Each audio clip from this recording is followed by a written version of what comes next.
आपला पती बेपत्ता झाल्याची तक्रार दापोली पोलीस स्थानकात दाखल करून आपण जणू काहीच केलं नाही असं भासवणाऱ्या पत्नीनेच प्रियकराच्या साथीने पतीचा गळा आवळून अत्यंत निर्घृण पद्धतीने खून करून मृतदेह विहिरीत टाकून दिल्याचा धक्कादायक व संतापजनक प्रकार कोकणात दापोली तालुक्यात घडल्याने मोठी खळबळ उडाली आहे।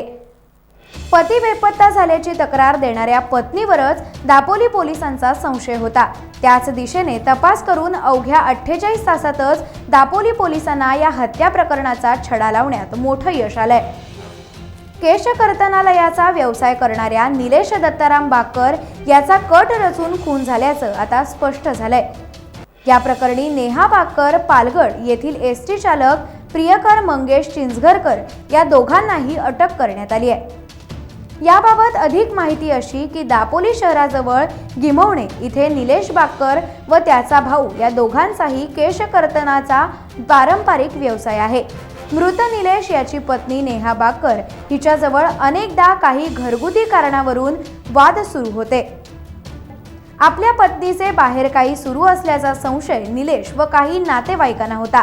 मात्र आपल्या वाटेत अडथळे असलेल्या पती निलेश याला संपवण्याचा कट पत्नीनेच आपल्या प्रियकराच्या मदतीने आठवड्यापूर्वीच रचला होता अशी धक्कादायक माहिती पोलीस तपासात समोर आली आहे। टाइम्स डिजिटलला लाईक करा, शेअर करा, सबस्क्राइब करा आणि बेल आयकॉन दाबायला विसरू नका।